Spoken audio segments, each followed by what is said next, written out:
difference between choosing the care you deserve or having someone else decide it for you. Get a free copy of Chris's book at serenityltc.com. The Herzog Foundation is the vision of its founder, Stanley Herzog, and it exists to promote quality Christ-centered K-12 education nationwide. Hi, this is Chris Stegall with the Herzog Foundation. We offer a wide variety of resources relevant to today's families, including a free online publication called The Lion. The lion is one of God's most majestic creatures, symbolizing strength and courage. Named for its attributes, the Lion publication carries articles covering a wide range of topics facing American families and culture, especially related to the education of children. The Lion can be found online at readlion.com.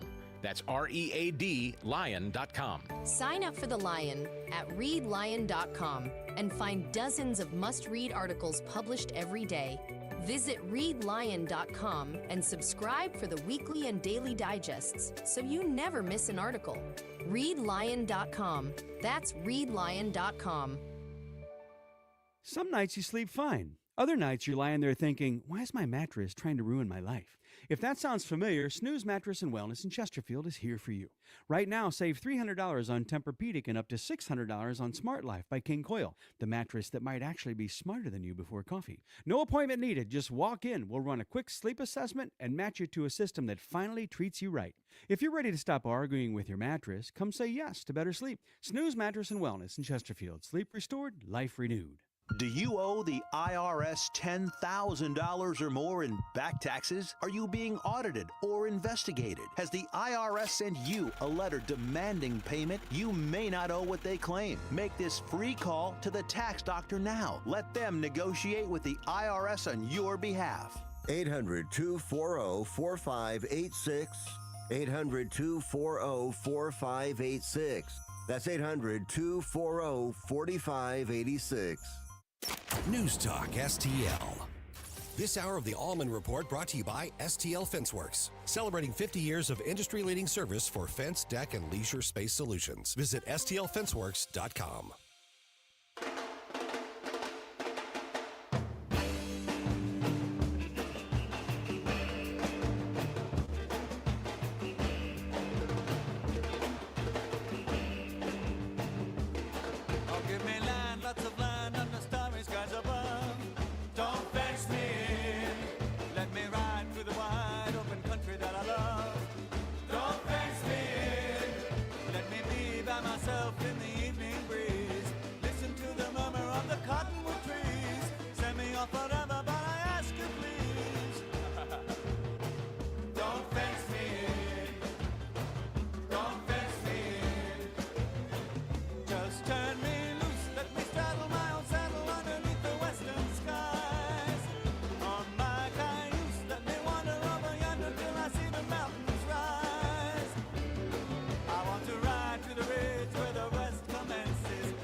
Good afternoon, everyone, and happy Thursday to all of you and yours. This is Common Sense Radio. It is the Allman Report on News Talk STL. Jamie Allman here with you, and, of course, Ashlyn over there. And, Ashlyn, did we ever get the Barrett? Did you ever get the Barrett liner from Ken? Yes, I did. I could pull it up in my email, and if you want to play it. Yeah, let's play it. Why not? Because that would be great. We can go ahead and put it on the computer at some point. But yeah, So that was fun. We've kind of had last couple 48 hours. Hey, have this been, is Barrett. And now yeah, go that's back it. to the 3 Martini lunch with Jamie Allman on News Talk STL. I know what a martini is. It's like a type of drink. Good old Barrett, 3rd grade, good guy. And we've been having a lot of fun with him here at the station and appreciate Grasser Electric. It's actually Grasser Home Services. It's been Grasser Electric for as long as I've known them, for 20 years, but it is Grasser Home Services now because they do plumbing and all kinds of other smother jazz for you. So really appreciate those guys. All right, so it is getting a little heady there in Minneapolis. Holman, I thought this was great. He had his news conference today like at 7 o'clock in the morning.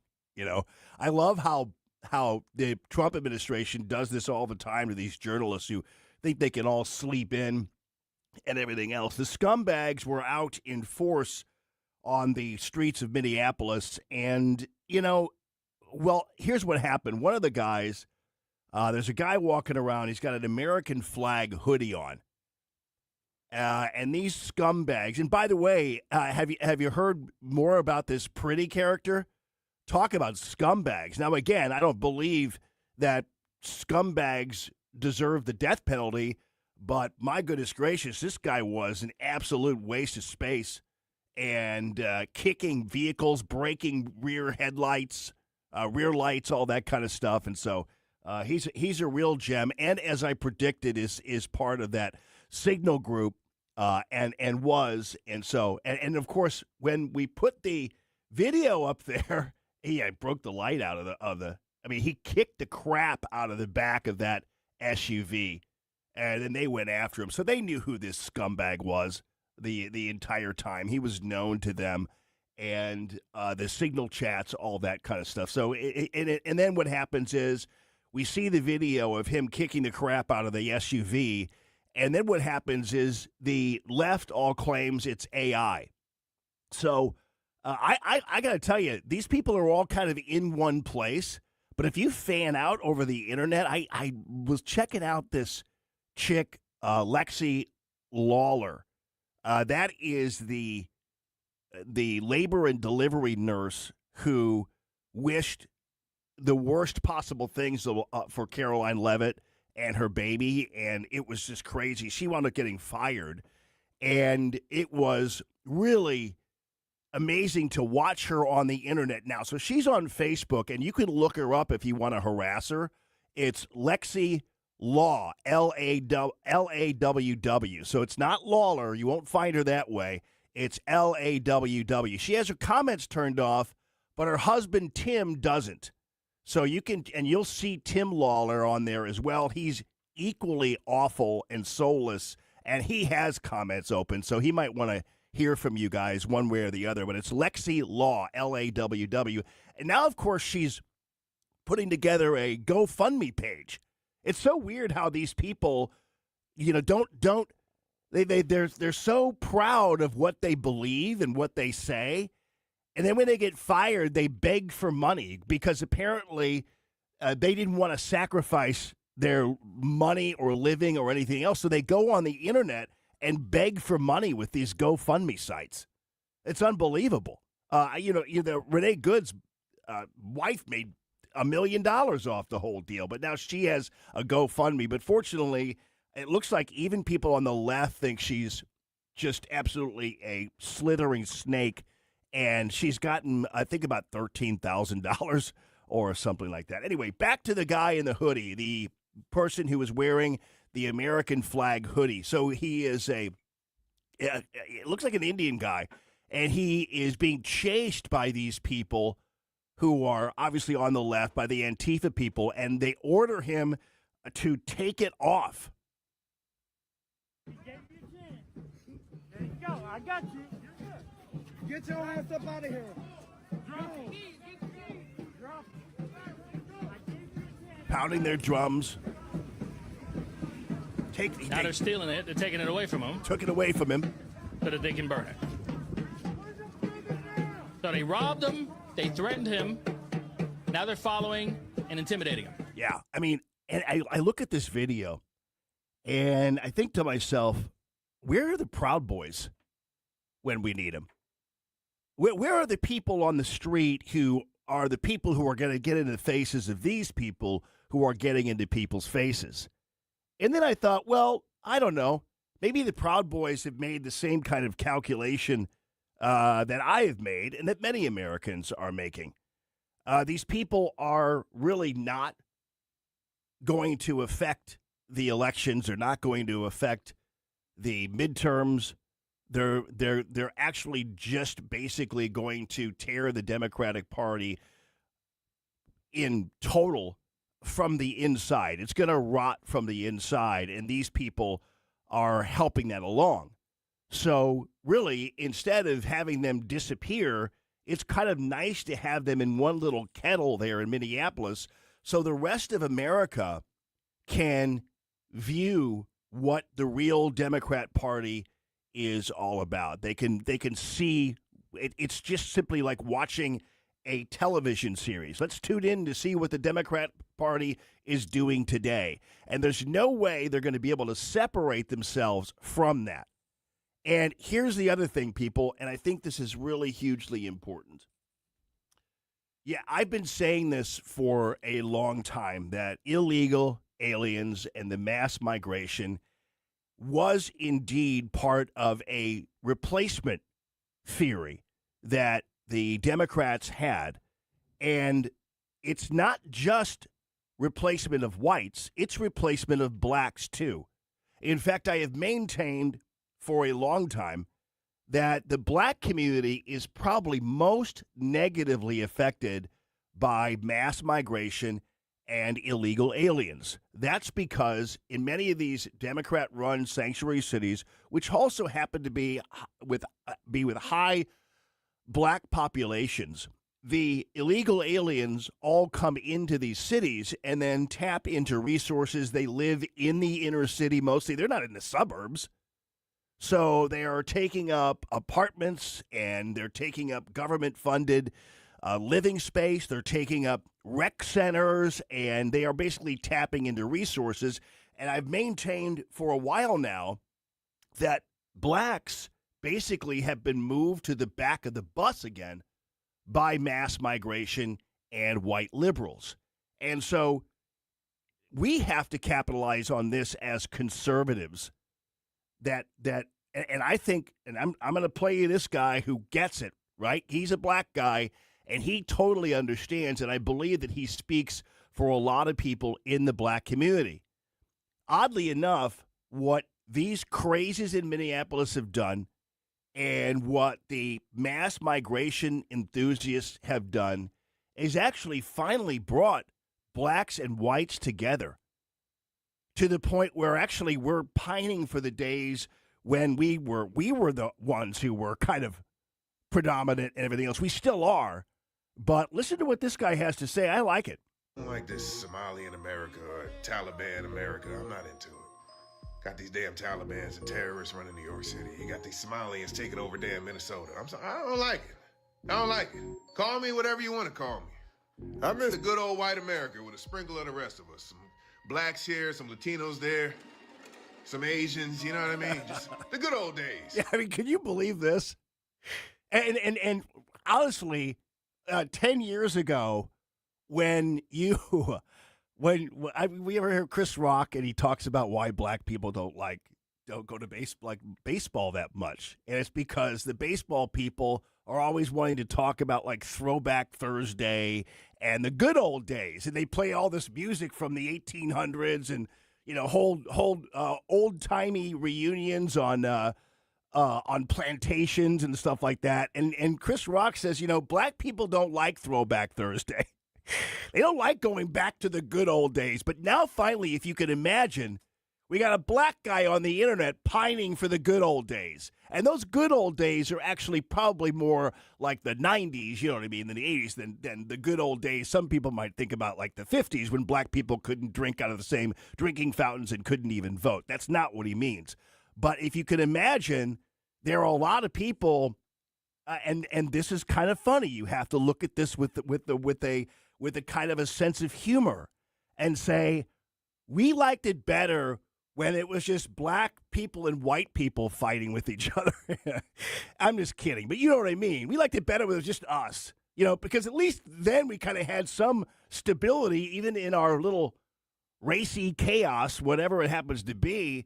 And this guy's saying, now we have all these other people around, and I like it better when it was just us. I would love to go back to the days where black people are demanding reparations. That's how badly we want to go back to the good old days. What the hell we got going on? We got people praying in the middle of the street. I'm not into your little prayers and whatnot. I don't like it. Clean that up. Make America white again. What the hell's going on? We got kids.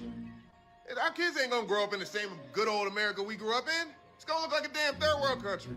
Got these people come to our country and steal billions of dollars. Imagine if they walked into Mexico and stole billions of dollars. They'd be swinging from a damn tree.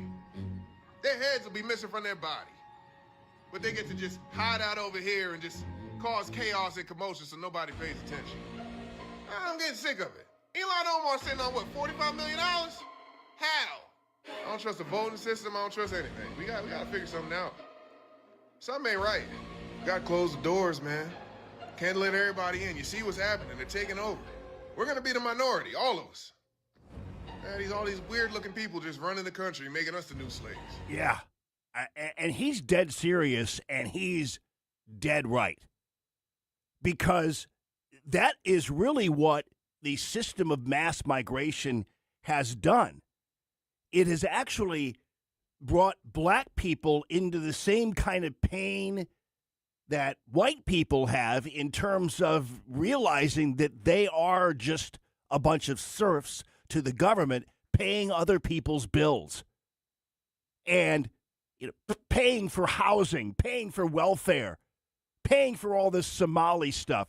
It's weird how the left, because white liberals are all the same, because they don't see the difference between like black people and Somalis. They just like the term brown skin, whatever. But as you saw with the attack on the brown-skinned person wearing a hoodie with the American flag on it, white liberals, especially the vicious, terrible, dark left-wing Antifa, they can't stand black people. They don't like black people.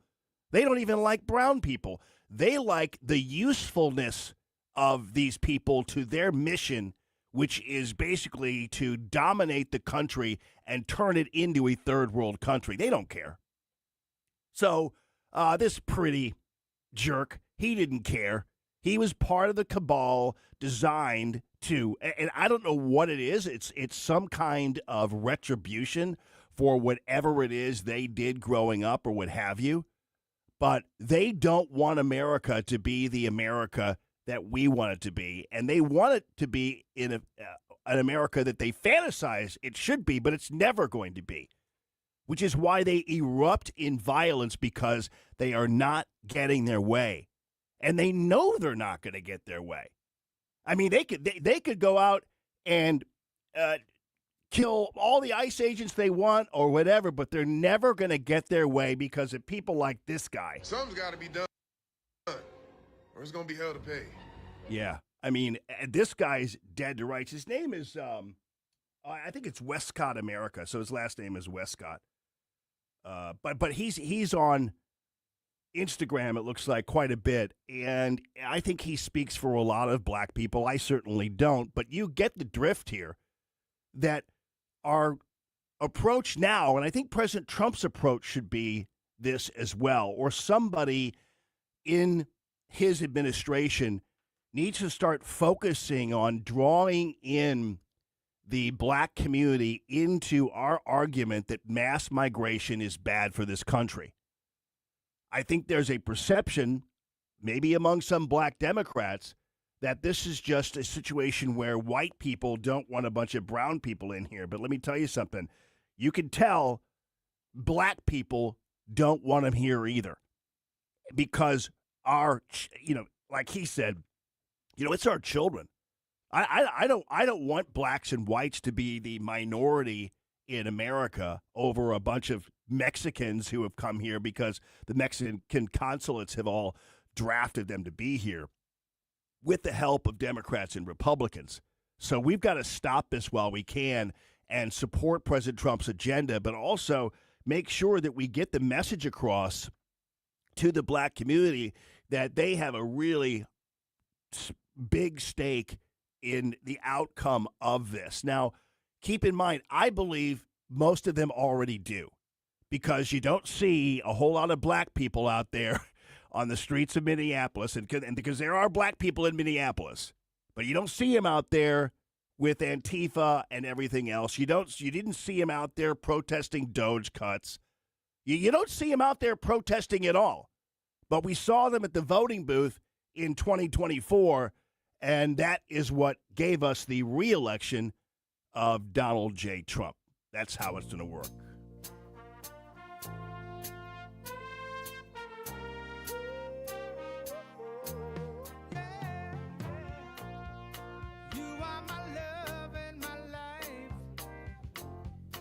Good afternoon, everyone, and thank you so much for being with us here.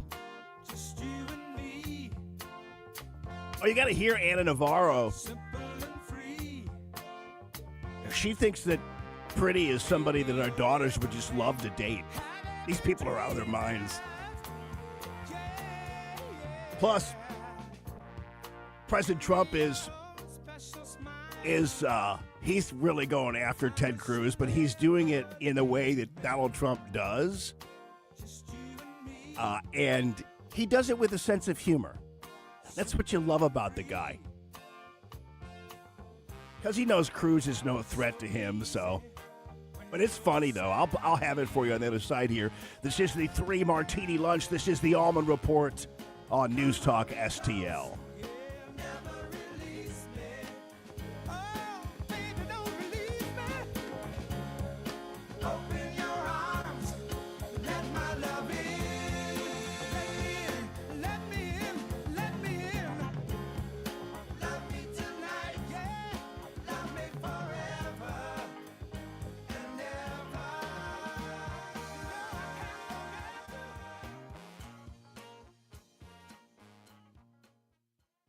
Live and local.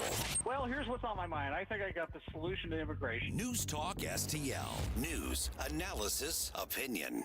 When water troubles strike, call the family you can trust. Tim Jones here for Ambassador Plumbing, serving our community since 2018 with 25 years of master plumbing expertise from Tim Morris and his hand-picked team. Whether it's a simple faucet repair or a complete bathroom remodel, if water runs to it or through it, they do it. From residential service calls to commercial to new construction, the folks at Ambassador are your neighbors treating you like family. Ambassador Plumbing, where faith meets craftsmanship. 636-383-6932 or ambassadorplumbing.com. That's ambassadorplumbing.com. Hey everybody, Senator Eric Schmidt here, inviting you to the statewide Lincoln Day celebration, February 20th through the 22nd. It's going to be a great weekend with fellow patriots. We'll talk about how we're going to continue to save this country, deliver on President Trump's agenda, and also celebrate America 250. So join us there. It'll be a lot of fun. Learn more about the 2026 Lincoln Days and get tickets at Missouri.gop. That's Missouri.gop. Paid for by the Missouri Republican Party. Jennifer Finch, Treasurer. The St. Louis County Insider with Councilman Mark Harder. On this week's show, we have Steve O'Laughlin from Lodging Hospitality Management Company to talk about Westport and Union Station. We also have Elliot Davis. We're bringing Elliot Davis back this week to talk about the stories of his career. The St. Louis County Insider with Councilman Mark Harder. I'll talk to you Sunday night at 5, only on News Talk STL.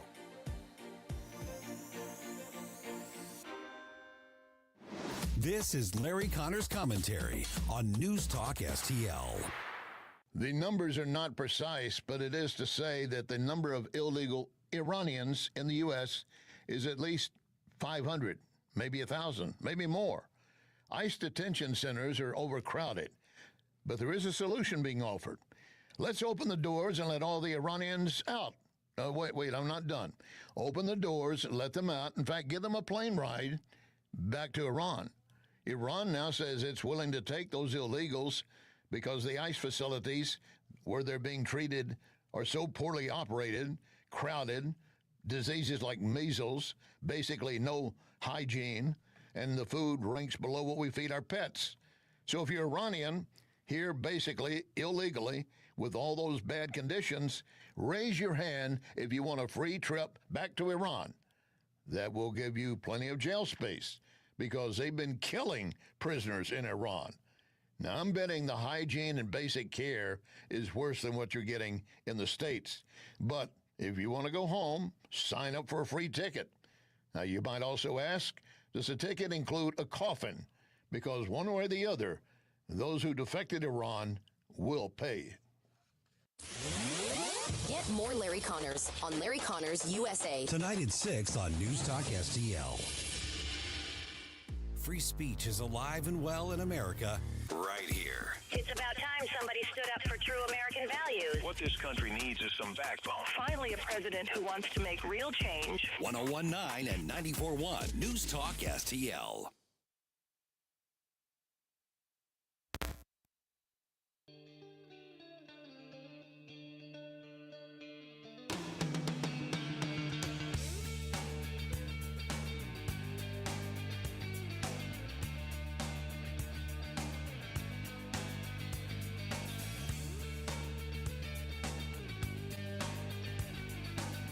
Good afternoon, everyone. This is the Allman Report on News Talk STL. Jamie Allman here with you and Ashlyn over there, and happy Thursday. And welcome back, Phil Powers. Says he hasn't been around lately. We've noticed. I've been taking care of my wife. She had neck and back surgery last Thursday. Wow, both of those, huh? So I'm the cook, the maid, and the nurse for now. Aw, God love you, buddy. She has a long road ahead of her, but I'm sure she will be fine in a couple of months or so. So our prayers will continue for your wife and for you and your care of her. Back surgery's rough, man. A lot of people just don't, I'm not trying to make things worse, but I'm just saying a lot of people just don't even bother because it's so hard, first of all, to recover from, and also it is, it sometimes doesn't work. So, but anyway, I don't mean to be like all Debbie Downer. I'm just saying she's brave for pursuing that. I heard a clip from this song. So I posted something yesterday about Robert De Niro because I watched a movie over the weekend. It was a movie called Everybody's Fine. It was just kind of, and I didn't like it as much because I liked the original Marcel Mastroianni film, Everybody's Fine, which is in subtitles, and it's an Italian movie. But it's really good. I like the original one. I don't mind subtitles on films either. And there are a lot of foreign films I like, and Everybody's Fine is one of them. But anyway, they remade it with Robert De Niro. And, you know, it's one of those things where it's a little like Green Day. You know, I remember one time hearing a song on the radio, and I'm like, who is this? This is pretty good. And then like, well, that was Green Day. I'm like, oh, you got to be kidding me. I hate Green Day. I'm supposed to because they're anti-American. I can't stand Green Day. I really can't. But this song was good. I was like, all right. I guess I'll listen to this one. And then Robert De Niro, like I put this on Facebook. I said, I can't stand the fact that he's such a good actor because he's such a jerk. He's such a turnoff. He's so, ugh, you know what I mean? But I watch his movies and I'm thinking, man, this guy is good, and there's no way you can really argue about that. You know what I mean? And plus, somebody had said in the comments, and I agree with them here, that you can separate the artist from the art. And I think you can do that in movies and things like that. And I used to be able to do it, too, for the most part, in music. I especially used to be able to do it with Bruce Springsteen. And I was, during the 90s, I can't remember. She put out 2 albums, Human Touch and one other one. I can't remember. I put it up on Facebook anyway. But now I can't remember what they were. And I got both of them, and they were great albums. I mean, Human Touch is probably one of my favorite Springsteen albums. So, I used to, even up until maybe even 2 years ago, I could separate Springsteen's vile politics from his music. But now I can't, because Bruce Springsteen has become an abusive con artist musician who is trying to look for a brand new audience because he's lost most of his audience. People like me who don't buy his stuff anymore, don't listen to him, don't go to his concerts anymore because we don't want to get a bunch of speeches and stuff like that. So he's lost a whole. I mean, you realize that that movie he made what is there like it's like a biography movie. Like nobody watched it, nobody cared. So obviously that pissed off Bruce Springsteen because people don't like his politics. So 2 things happen when you're a jackass like Bruce Springsteen. You either change and just kind of keep quiet and focus on your art, or you become a bigger jackass. And obviously, Springsteen's choice was to become the bigger you-know-what. So that's how it all worked. And so now he has turned up the burner so much that he not only sounds like this angry, dying old man, but his voice is no longer even close to what it used to be. And he's trying to figure out, he's trying to become like the official artist of Antifa. You hear the streets of Minneapolis, it's absolutely awful. King Trump's private army from the DHS. Really? It's like me singing like this. It's like, this doesn't even sound like a professional. It sounds like some guy in his garage picked up a guitar and he's just like strumming. It sounds like a homeless guy on the street corner. Guns I mean, belted to their coat. I think he even mentioned Stephen Miller and Kristi Noem in his song. Can you imagine rocking out to a song where he references Stephen Miller and Kristi Noem? Yeah, Miller and Noem, that's right. King Trump. It's like, this is like such an abuse of the beautiful art of music. And what a savage self-destruction of his career. Oh, my goodness gracious. I mean, I never figured that I could see anything like it where a guy really, I mean, like Neil Young back in the day. I remember this because he came to, was Riverport. Yeah, it does, Julie. It sounds like an SNL skit. Yeah, it does. It sounds like somebody pretending to be angry Bruce Springsteen. Perfect view of that. But yeah, and how these people could think that this could possibly be, I don't even know what I can play the rest of it, because you never know these days with the way the left is. I mean, all they do is cuss on their videos. So oftentimes, if I don't look at it beforehand, I just don't play them, because that's the thing that everybody does now, is simply you can't get through a video. I mean, some of these people, like, they make really great sense. I see them on Facebook and everything else, even some of these conservatives, and I'm like, man, you make a lot of sense. So why do you have to F-bomb in your videos? Because I'm not going to edit you. If you don't respect yourself enough to edit yourself, I'm not going to edit you. So you're not going to be heard on my radio show, and that's how it's going to work. But so it's too bad. It's such a degradation, which is why even when J.D. Vance cusses, I'm like, dude, please don't do that. I mean, seriously. I mean, we just have to, listen, I'm no choir boy. You all know that. But my goodness, I mean, I think sometimes we can be just a little bit different, Oh, by the way, I saw this too, and I was listening to this, and I thought this was so great because I kind of bounced back. So I listened to Tim and Chris's show, obviously, in the afternoon from 4 to 6, the Tim Jones and Christopher Arp show. And sometimes, I'll flip out. I'll go back to maybe to like the View, not the View. The 5 is on around that time. So I just sometimes will pop in and just check it out. Especially just the beginning or something like that. So anyway, I heard Greg Gutfeld, and he was so good. Normally, I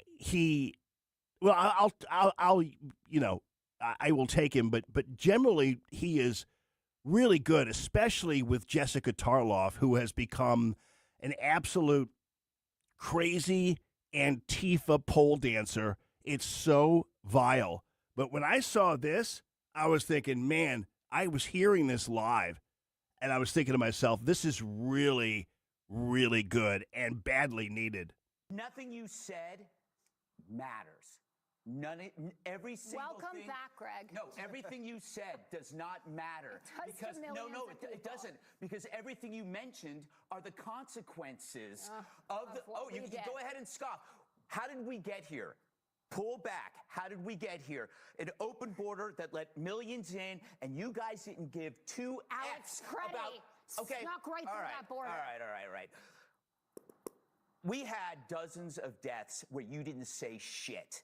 Jocelyn Nungary, Laken Riley, Rachel Morin, Molly Tibbetts. I'm going to just do it because this is just, I can't believe that we're still talking about this stuff. Here's 3 pages of women who have been murdered by illegal aliens in the last 7 or 8 years. The 7 or 8 years that we have been here talking about this and mocked over it. When we showed the embassy, showed the border being overrun, and people laughed at us. And now you're here. It's like you're the maid trying to clean up a mess, and somebody there is staring at you going, oh, you got to clean it up better. No, you made the mess. This is the Democrat Party's mess that we are trying to clean up. And you're and he's so right about that. And I've been saying this for so long that this is the end of the Democrat Party, and we might as well go ahead and watch them just suffocate themselves. Let's watch them self-immolate, which is why at first, I was thinking, where are the Proud Boys? They ought to go to Minneapolis and start beating some heads in, because I remember the Proud Boys. I was at the Ashley Babbitt Memorial in Sacramento. I'll never forget this. And the Proud Boys were providing security for the memorial, and they were like because there were some Antifa people there, and the Proud Boys were like wanting to start something with them. They were like wanting to provoke them so that they had an excuse to beat their heads in, and so the Proud Boys are pretty rough. But then I was thinking to myself, you know what? That's a waste of time. They'll only make those people the victim anyway. So why waste your fists and your breath and your money going up there and doing? Let them go ahead and light themselves on fire. Let them be the official outreach for the Democrat Party. Let them be the people who are going to bring down the Democrat Party. I don't want to hear anybody else. I've heard people say this before, but it's high time we kind of grew out of that. Well, I think we need 2 parties to be a vibrant. No, we don't. We probably need 5 parties as far as I'm concerned. But the Democrat Party must rightfully, necessarily die. And the good Democrats, the ones out there who seem to make sense, need to do what the good Republicans did and take the party back, rebirth it in the way President Trump did, and then you'll have your little 2-party system and whatever. But these people, either they're gonna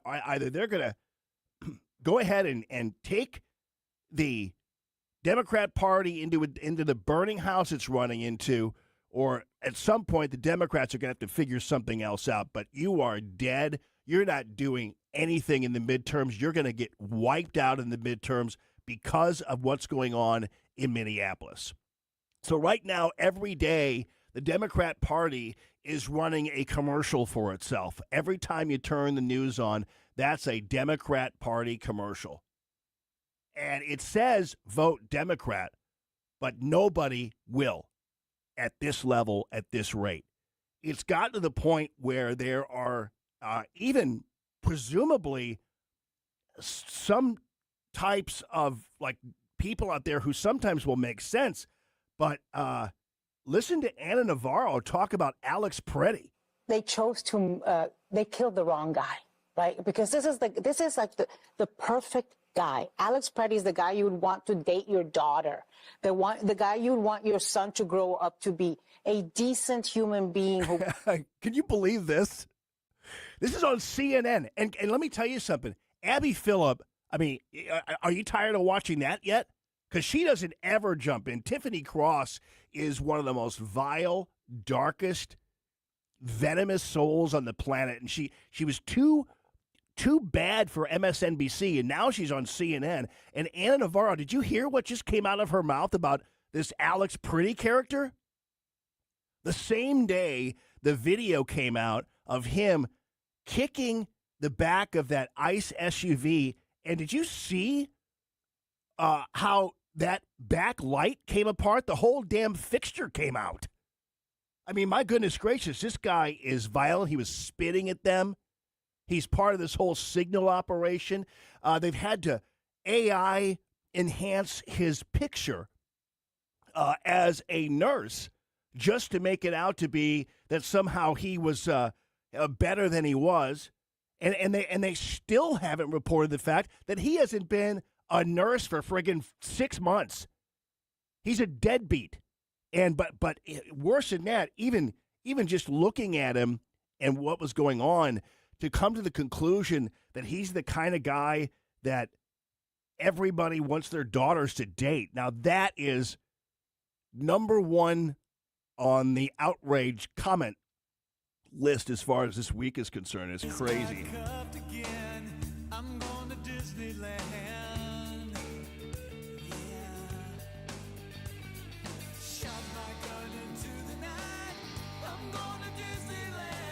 President Trump having fun with Ted Cruz. And later on, Brenda Talent from the Show Me Institute is going to break down some crime figures. You know, I talked about this earlier in the week for the city of St. Louis. So we're going to talk a little bit more about that because they have some more stuff on paper. So this is Common Sense Radio. It's a 3 martini lunch.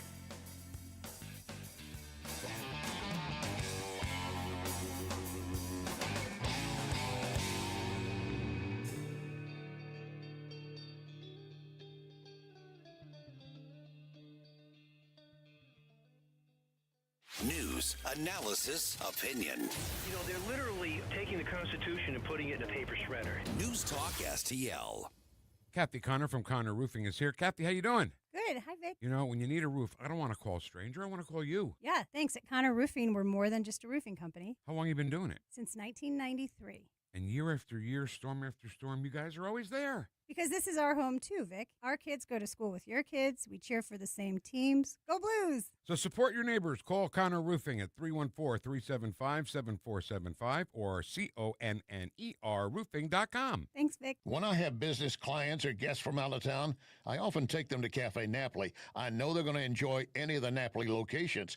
Cafe Napoli in Clayton, Napoli 2 in Town and Country, Napoli 3 in St. Charles, next to Napoli C, Napoli Kirkwood, or Napoli Brothers Pizza and Pasta in the Chesterfield Valley. Excellent food and intellectual conversation, if they bring the intellectual conversation. And NapoliSTL.com. NapoliSTL.com. Tony Colombo here for Gutter Pros and Exteriors, your all-in-one service team that brings years of experience and quality that's affordable right to your doorstep. Christine and I discovered Gutter Pros and Exteriors when we bought our home and inherited a gutter problem.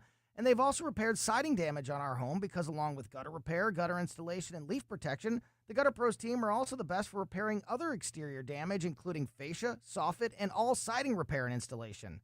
Learn about all the ways Gutter Pros and Exteriors can help your home or business right now at gutterpros.com.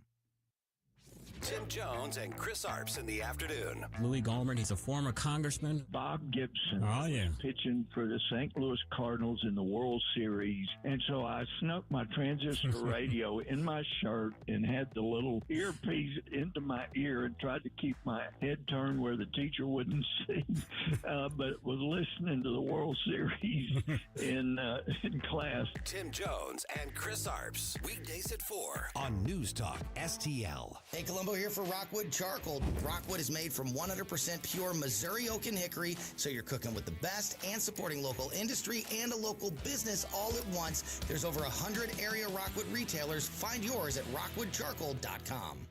Columbo and Company. New DHS report claims nearly 3 million illegal aliens have left the U.S. in the last 12 months. We'll discuss this Thursday. Plus, Virginia Cruder from the Daily Wire and Dr. Randy Tobler. Live and local weekdays at 2 on News Talk STL.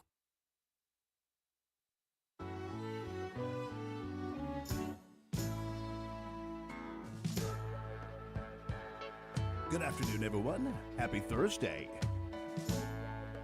It's Common Sense Radio, the 3 Martini lunch, people.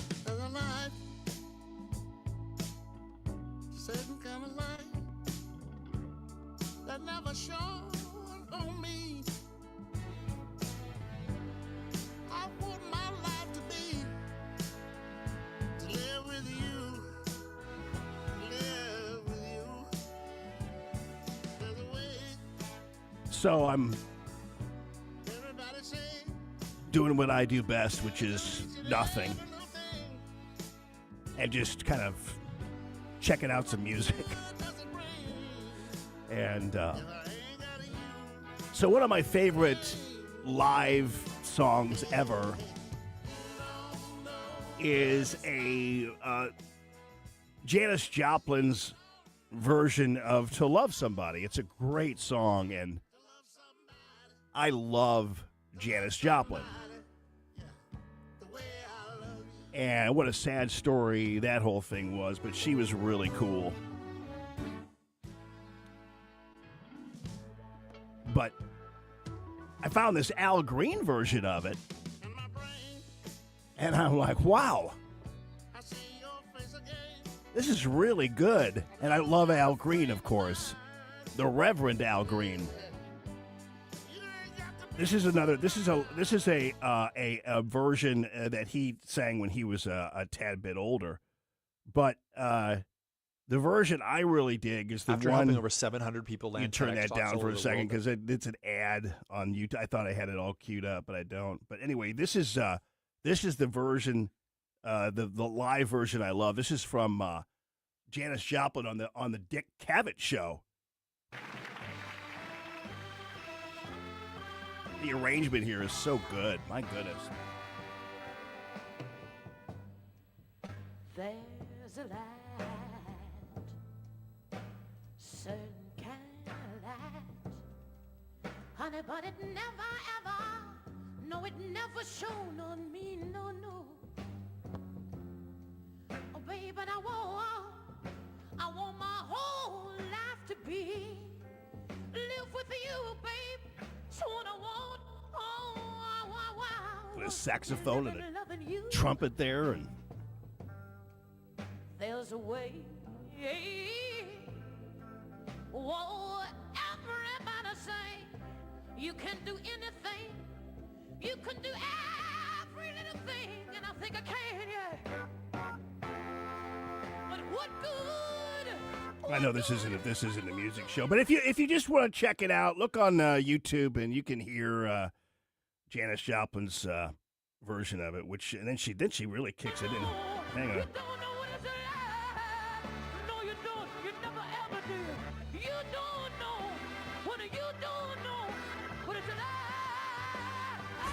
Yeah.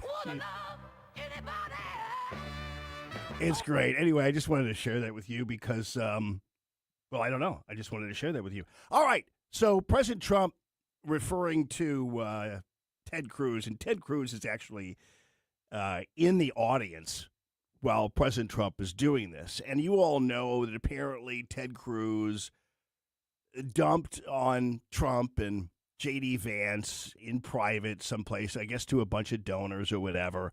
And there's some idea that Ted Cruz is going to run for president in 2028. That's not going to happen. During the 2016 election, I liked Ted Cruz. In fact, when I was doing my television show, I gave him my whole television show. Interviewed him at the Frontenac Hilton.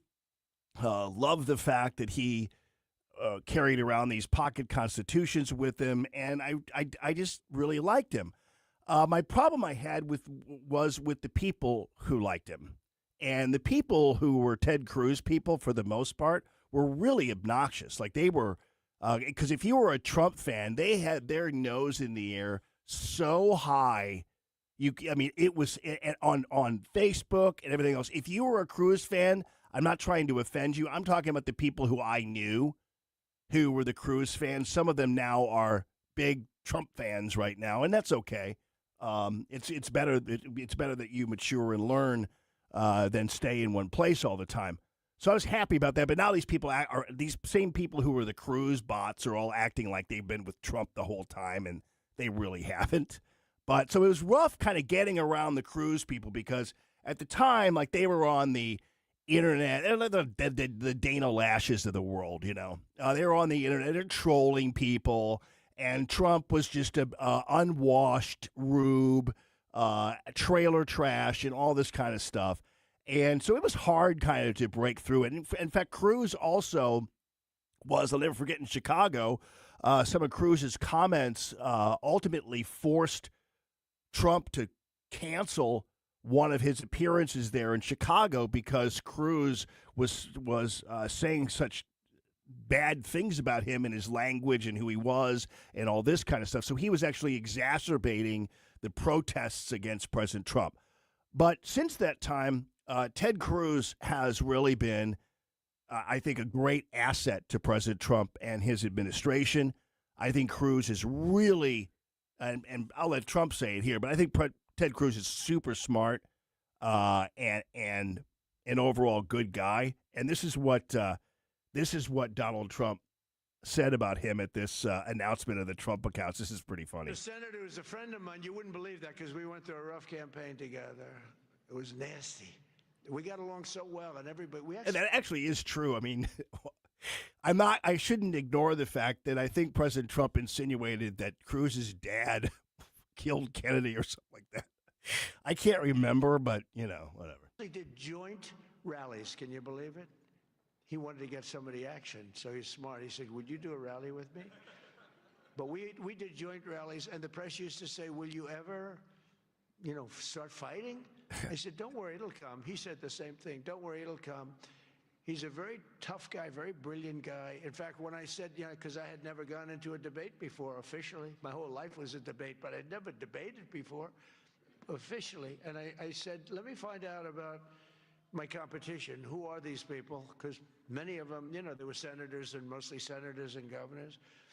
And I said, well, why don't we start with this guy named Ted Cruz? Let me, well, he was the best student at Harvard, #1 in his class. He was the best student at Princeton or something. And he was the national debate champion for 3 years. And I said, well, I don't like that. I didn't know that. I don't like that. And he was a very good debater. I will tell you that. He's a smart guy. But I'll never forget, because he was the first one I looked at. I've just joined the ranks of politics. And the first famous, that was the Rosie O'Donnell. Remember that? Only Rosie O'Donnell? Ireland, you can keep her. Ireland has done us tremendous. The head of Ireland said, are all you people this way? We don't want that.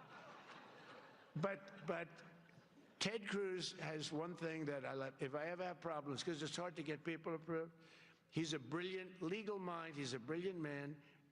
If I nominate him for the United States Supreme Court, I will get 100% of the vote. The Democrats will vote for him because they want to get him the hell out.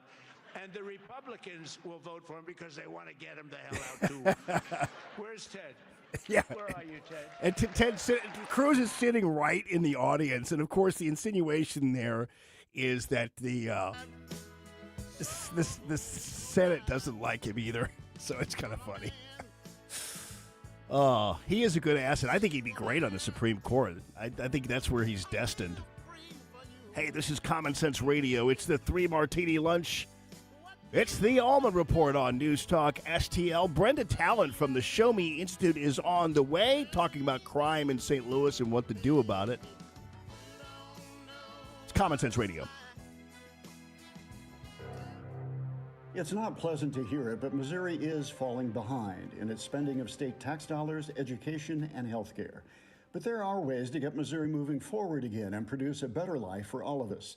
That's why we at the Show Me Institute put together a 2026 Missouri Blueprint, a roadmap on how the state can move to a brighter future. The blueprint covers policy ideas from taxes to government transparency, from education to healthcare and budget reform.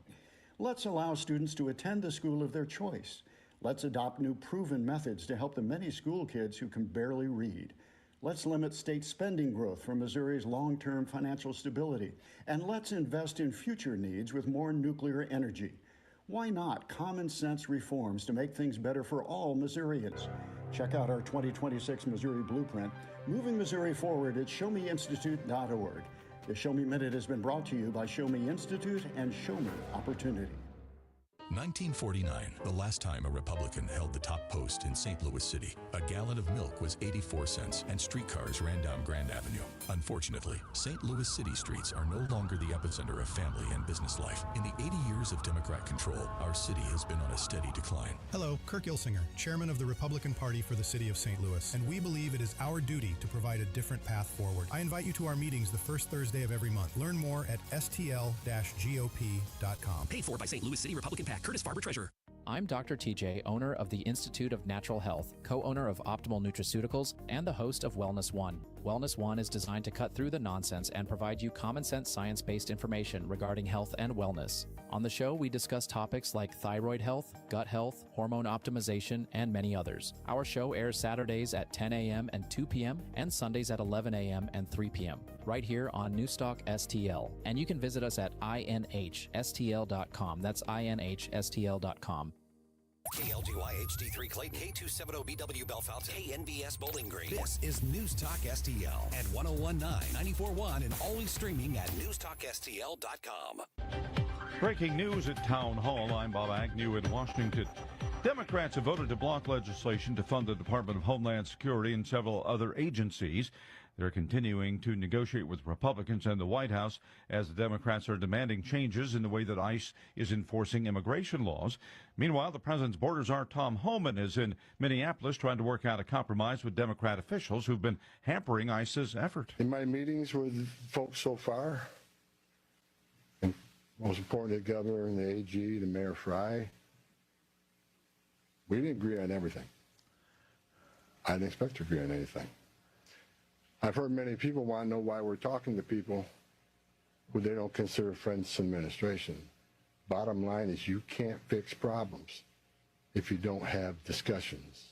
It could be days before electricity is restored across the South following the worst winter storm in more than 30 years. Sadly, we can confirm 10 fatalities with this event. That's Mississippi Governor Tate Reeves talking about the state's worst winter storm in more than 30 years.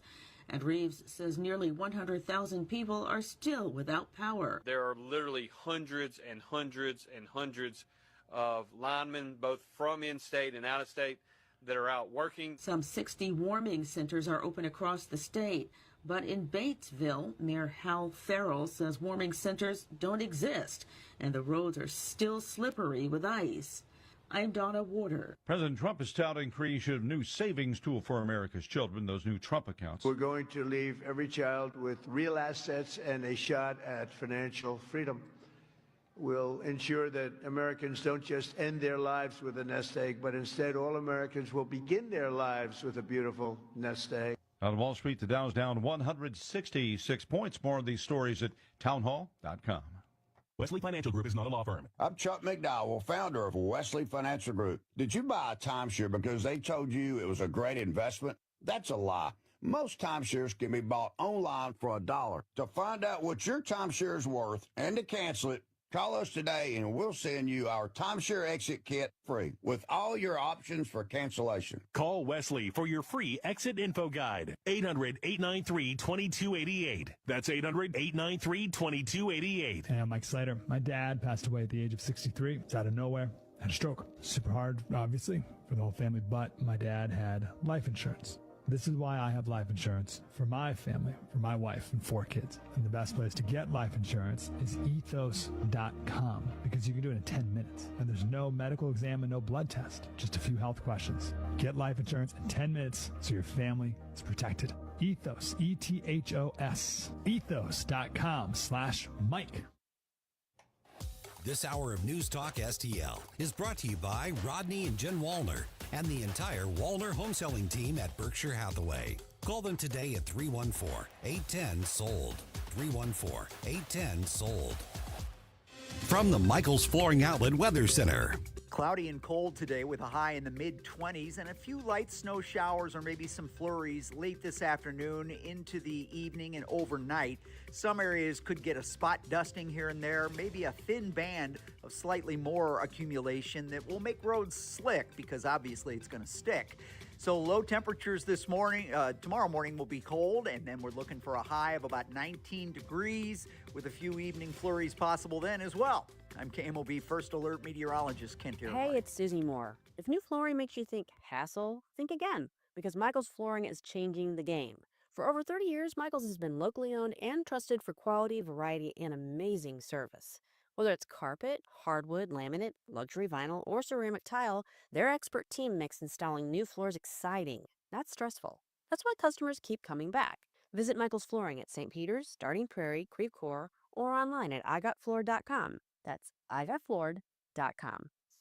Hey, it's Vic Porcelli here with our great friend Chris Cooper from Serenity Wealth Management. Hi, Chris. How are you, Vic? I don't want to put anybody else down, but that when you go up and visit you at Serenity Wealth, your place looks like home. So a lot of financial advisory offices, they have, the big mahogany desk or the big marble entryways and things like that. The stock market channel on the TV when you walk in the door, right? That doesn't really drive a good conversation. Good financial guidance and advice starts with a good conversation. People are nervous. People are afraid to talk about finances, right? And so you can see a little standoffish. Well, my objective is to try to have a good, casual conversation. By having those conversations about life, goals, objectives, it's what makes me understand what our financials are supposed to fund. So if somebody does want to have a good conversation, how do they do that? How do they find you? Our website is the best way to do that because you can get all the information you need, understand where we are, get a little bit more information, all that. SerenityWealthNow.com. Reach out to Chris and Stacy today at SerenityWealthNow.com. Investment advice offered through Fortis Capital Advisors, LLC.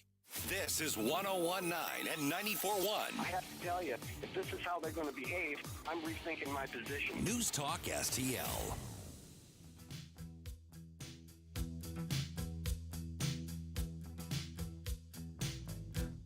I want to break free.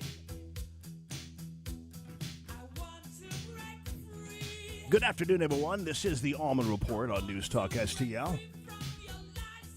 Jamie Allman here with you, and happy to be so. It's a 3-martini lunch, y'all.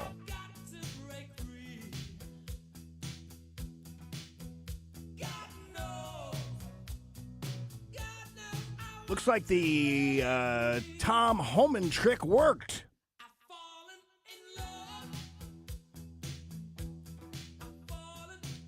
Because this is kind of brand new, but this is kind of fleshing it all out. That the Minnesota Democrats have now handed over some of the illegal aliens that are currently in jail. And so that is what the Trump administration has wanted all along. Cities are sanctuaries for criminals and endangers the residents of the community. To be clear, we did not agree with Minnesota state and local officials that they would be involved in immigration enforcement. I didn't ask them to be immigration officers. I'm asking them to be cops working with the cops to help us take criminal aliens off the street. What we did agree upon is not to release public safety arrests back in the community, and they could be lawfully transferred to ICE. I'll speak more about that. That's a big deal, too, because what has happened in the past is that, well, this happened a while back. I'll never forget because I knew some police officers in St. Anne, and they would constantly find these illegal aliens in St. Anne. It still stinks with them, but yeah. But ICE wouldn't come and get them. So, that was back in Obama's day. So ICE wouldn't come and get him. And I know Obama's supposed to be the deporter-in-chief and all this nonsense, but in the end, ICE didn't come and get him. And so, but now this has changed. So that means that when the police arrest an illegal alien, they are to release them into ICE custody. That's how it's going to work. No more releasing them into the wild because it's a federal problem. They're going to release them into ICE custody. Big deal. I will highlight that the Minnesota State Prison System under the Department of Corrections have been honoring ICE detainers. And we appreciate that important collaboration, and we're going to expand upon that. That decision has made Minnesota safer. Now, yeah. So anyway, that was one development. This is the other one, and that is that it looks like the ICE and the Border Patrol ranks will be drawn down just a little bit. this is common sense cooperation that allows us to draw down on the number of people we have here. Yeah, so that means that they're going to have the assistance of the police. And you saw earlier in the week, I played you the sound of the Minnesota State Police and how they were starting to make arrests, and they were making people back off and all that kind of stuff. So the Minnesota State Police, and that was after the conversation President Trump had with Walz. Yes, I said it. Draw down the number of people here.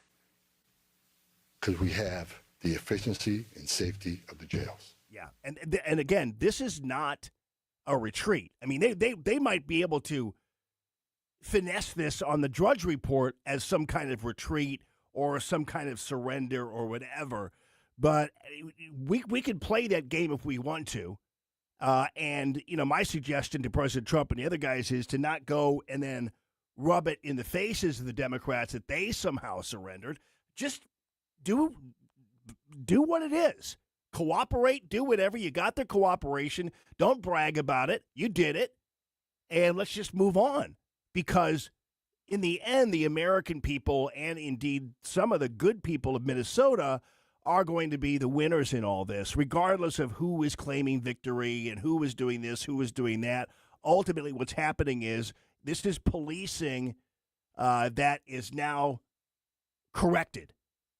Thanks to the appearance of Tom Homan, thanks to President Trump, who is, and believe me, there was no indication whatsoever that these guys were going to draw down or retreat or leave under any circumstances unless there was going to be some cooperation from the Minnesota police forces and the Democrat officials. And they knew that. They knew that nothing was going to happen if they didn't cooperate. So they did, and now it looks like things are going to be working out rather swimmingly. In the prison. Matter of fact, I have staff from CBP and from ICE working on a draw-down plan. What does that look like based on the cooperation? What does that look like based on how many targets we have left to find? Yeah. So, yeah, it's a drawdown, and he's like, that's okay. I'm going to go ahead and say it, and you can use it for whatever way you want. And, of course, the news media, like we give a rip, is going to report it like it's some kind of retreat and that the protesters have won.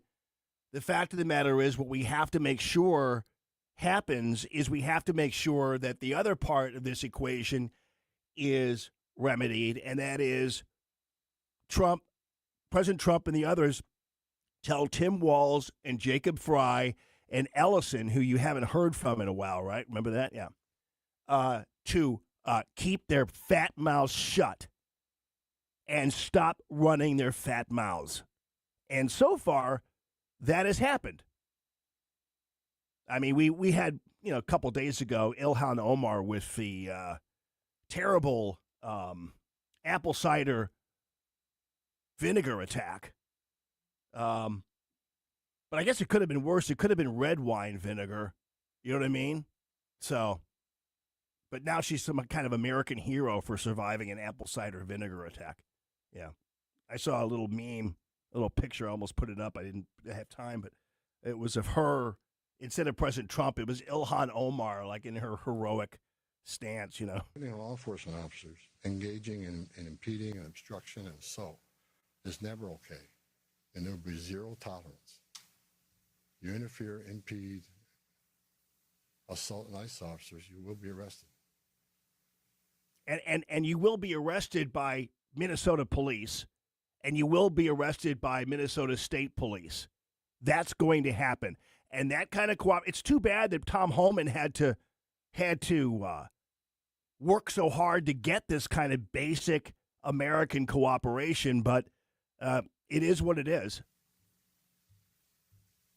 Like I said a bit earlier in my meetings with Governor Walton Ellison and Frey, as well as state and local law enforcement, I appreciate they acknowledge this, that public safety should be paramount.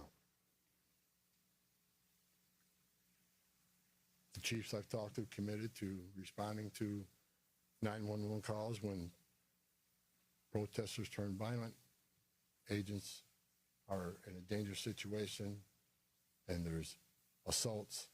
They have committed to upholding public safety and responding to the needs, not to enforce immigration law, but to keep the peace. Yeah, so that's a big part of the cooperation that Homan and President Trump got, and that was the fact that the Minnesota police are going to be, when these people are surrounded, the ICE officers and the Border Patrol people are surrounded, then the police will help them. The police haven't been helping them. They've been on their own. And that's hugely dangerous. And so Homan basically said, all right, so what we'll do is we'll reduce the number of ICE officers and Border Patrol guys. We needed them all there because you guys weren't helping them. And now that you're helping them, we'll go ahead and shave off a few so that they're not, that presence isn't gigantic. But we have to have your cooperation, and that's how they did it. It's just, this is the it's the art of the deal. You have to make these kind of deals. Go ahead, Ben. You've been doing this for 40 years. Just a follow-up. Ben, go ahead. No. First off, Ben Burkbaum, Real America's Voice News. On behalf of the American people, I just want to say thank you to you and to all of the agents that are putting their lives on the line to go after the people that were allowed in the last administration. We watched that happen in the media, the honest media, covered up by many of the media that are behind me. We want to say thank you, and to all the men and women that are out there. Can you talk to us about what's being done with the leadership on these signal chats, on these WhatsApp chats that are organizing the attacks against you? Yeah, that's the next step. And Kash Patel has indicated that they're already kind of infiltrating the signal chats and finding out who these people are, and they're going to take them down too. Now, I do know that James O'Keefe did a bit. He did a documentary, and he showed that a lot of these protesters, there's a mixture of influences, and actually the groups aren't all specifically tied together, but they're just all coming together in this one place. So there's not one organization that's running the whole thing. There are like 3 or 4 different kinds of organizations that are bought and paid for by the left wing. The obstruction against you, are we going to be arresting those individuals as well? And to the folks out there in America that voted for this, that want mass deportations because they saw a mass invasion under Joe Biden, what would you say to them? We're at 50 seconds now. Spit it out. We're going to get to that point. Well, first of all, about the organization and the funding of the attacks on ICE. I'm not going to answer a lot about that because I'm not going to show our hand, but they'll be held accountable. Justice is coming. Again, we got to all remember why The question from CNN, why are we here? What started this? 4 years of an open border where millions of people are letting this country unvetted. Yeah, a purposely open border by the Democrat Party, which ultimately, based on the FBI raids in Fulton, I'll get to that, it's going to be proven they stole the election in 2020, but it worked out better for us anyway in the long run, but not in the short run as it relates to immigration. Remember, let's not forget, for 4 years, we were told the border's secure. 4 years, we were told the border's secure. And we all knew it wasn't. And I want this to be a positive thing we're doing here today. I also want to remember the politicians are continually attacking us. Where were they the last 4 years when the number of women and children sex trafficked went all-time high? Where were they when 250,000 Americans died from fentanyl coming across the border? Yeah, they were nowhere because they don't care. They don't care because they just want the replacement theory to play out, and they want the votes and everything else. And speaking of fentanyl, when I talked to Brenda Talent later on about city crime, I told you that I had pictures, and I'll put them back. I'll put them up on Facebook, where I had a judge who took some pictures of basically people on the streets in fentanyl stupors. There's one photo that has 3 people, and guess what? All 3 of them are black. So, to my point earlier, when I played the guy on Instagram, the black guy on Instagram who said that blacks and whites are the ones who need to come together and fight this because otherwise we're going to be outnumbered, but mostly our children will be down the line. So the fentanyl bringing in was adjacent to the mass migration plot. The fentanyl was designed, much like it was designed when the CIA brought crack into Los Angeles. The fentanyl was designed to kill Americans. It was going to kill a Mexican. It was going to kill a Venezuelan. You get the fentanyl in here, and then you have Americans dying off. You have black Americans and white Americans all dying off, and it makes it easier for you to outnumber them at that point. So fentanyl is simply kind of like the poison that it was kind of like a date rape drug, to tell you the truth, so that the mass migration people could basically put us to sleep and do what they want with us. Kill our children, kill our relatives, kill a bunch of black people on the streets of St. Louis, and then replace them with a bunch of people from South America and specifically Mexico. That's really what fentanyl is it's designed to be a knockout drug to be able to replace Americans. So you kill enough of them, and fentanyl has killed a ton of them, but that fentanyl drug isn't here because people are using fentanyl recreationally, whatever. It's here to kill people. It's here, and it's not, but it's not going to kill brown. It's not going to kill a bunch of South American people. It's killing Americans. That's what fentanyl is. I don't think anybody's really kind of connected those dots to the degree it should.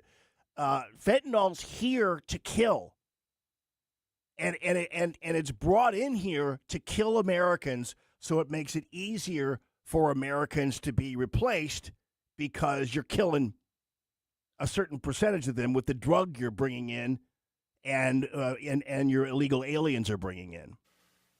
Where were they when women and children are dying making that journey? Where were they when over 4,000 families making that journey died? Historic record. Where were they? Not a word.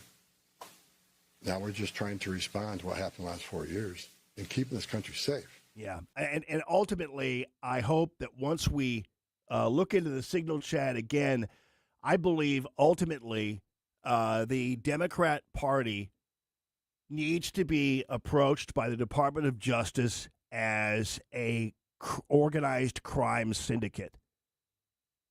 Members of the Democrat Party need to fall under the RICO statutes.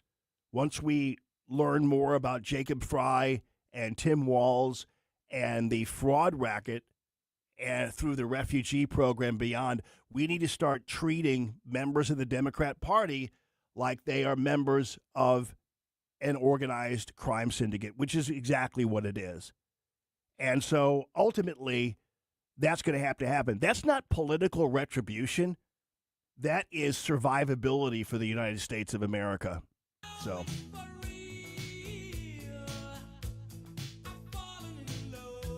And we gotta send the message to Democrats. If you're a good one,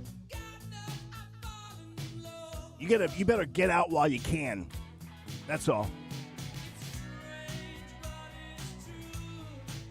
It's interesting on Facebook yesterday. How does a question about Bill Belichick intersect with Minnesota? Well, the left always finds a way. It's Common Sense Radio. The 3 Martini Lunch. It's the Allman Report on News Talk STL.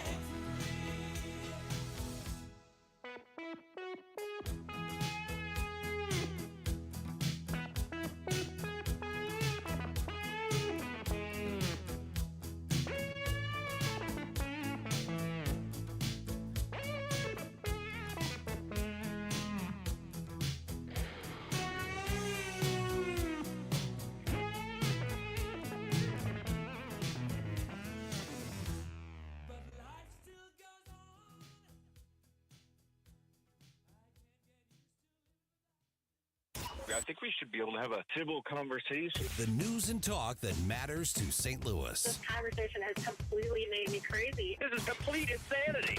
News Talk STL. Looking for an underwater adventure or a scaly new friend? Dive into Tropical World Pets on Watson Road. For 32 years, this family-owned wonderland has been St. Louis's go-to destination for all things aquatic and reptilian. With over 7,000 square feet of aquariums, we're home to the area's largest selection of freshwater fish, including rare cichlids you won't find anywhere else. But that's not all. We've got tarantulas, snakes, and lizards galore. Tropical World Pets, 314-849-4020, or visit twpstl.com. Tim Jones and Chris Arps in the afternoon. Louis Gohmert, he's a former congressman. Bob Gibson. Oh, yeah. Pitching for the St. Louis Cardinals in the World Series. And so I snuck my transistor radio in my shirt and had the little earpiece into my ear and tried to keep my head turned where the teacher wouldn't see. But was listening to the World Series in class. Tim Jones and Chris Arps. Weekdays at 4 on News Talk STL. Why leave your company's story to chance? In today's digital world, video content isn't just an option. It's essential for your success. At Blue Ocean Media Group, we've spent decades crafting compelling visual stories for businesses just like yours. From concept to completion, our award-winning team transforms your vision into powerful video content that connects with your audience and drives results. Don't trust your brand to amateurs. Partner with Blue Ocean Media Group. Visit blueoceanmediagroup.com today, and let's bring your story to life. All the information I need on the drive to work. Mike Ferguson in the morning. I keep it on throughout the day, whether it's local, national, or something big that's happening overseas. News, analysis, and opinion. St. Louis is #1 for conservative talk. News Talk STL.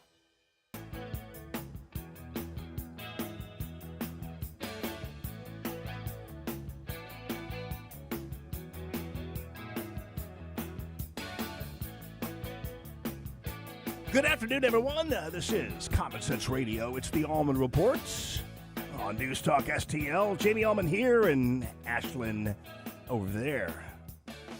So, man, I always take these things with a grain of salt, but I'm going to go ahead and throw it out there because generally, as I've said before, I'm going to tell you right now that this isn't officially sourced, and so just keep it in your back pocket, but we all know that there's something really wrong about the attempted apple cider vinegar assassination of Congresswoman Ilhan Omar. There's something not right about it, and we've beaten that thing to death. If I had any kind of prediction to make about how this is all going to turn out, and that is that Ilhan Omar will ultimately not press charges after talking to the man. We'll see how that goes. Anyway, there's a post on Facebook, And again, this is not sourced, and it's just going to throw it out at you. I generally, back in the day, I've told you before that that just simply reporting things as news that you see on Twitter or Facebook is not journalism, but I'm not doing journalism right now. I'm passing on information to you. So we're back in the day, young reporters, whatever, we were told, don't report scanner traffic because it's not really reliable, whatever. But and that's as a news organization. That's as, as a news organization, you need to get it sourced, whatever. So I'm going to work on getting this sourced, and we'll figure it out. This says CBS Investigative News. That's why that doesn't really make sense. Now reporting that the alleged attacker is actually on Omar's payroll, working at her phony winery. So that's that they're claiming this guy. And this guy, interestingly enough, has a child who apparently is transitioning and all this kind of stuff. So it might just be a situation where the guy's nuts. And that's just what it is, that it wasn't faked, that the guy is just crazy and mixed up and nobody knows what his deal is. And so there are some indications at one point that he was supportive of ICE. Who knows? But we'll see. So, but there's still something really super fishy about this story. Speaking, one more thing about Minnesota, and then I want to get on to what's going on in Fulton, because that could have some consequences for the 2020 election. I know people are saying, oh, come on, let's just move on. Let's move on and from this because it's over, whatever. But we're not going to be able to resolve what's happening with elections and election fraud if we don't find out what happened. Fulton County is a great example of that. So the FBI has raided the Fulton County election headquarters there, and Fulton County Commissioner Mo Ivory is a little nervous about what happened. You can tell by the look on her face and her voice.